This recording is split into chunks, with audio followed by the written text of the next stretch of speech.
افغانستان به د ځمکې له مخ څخه محو سوی وای، دا به وختي راتللی و.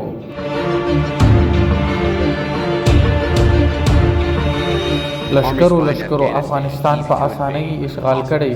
فارسیان، رومیان، عربیان، ترکان، مغول، انګریزان او شوروي اتحاد هم پر دغه لار تللی، خو ټول ناکام شوي دي.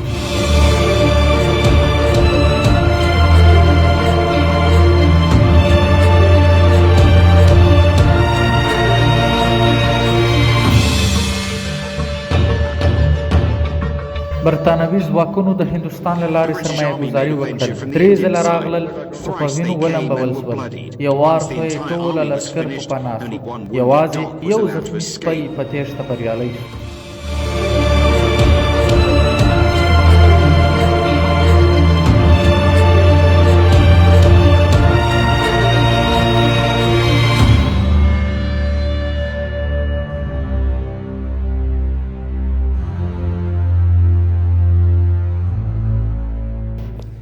دا محتاط رهبري سوي عملیات ترتیب شوي دي چې د تروریستانو له لوري د افغانستان د ناسم استعمال مخه ونیول شي او د دې لپاره چې د طالبانو د رژیم نظامي وړتیا له منځه یوسي.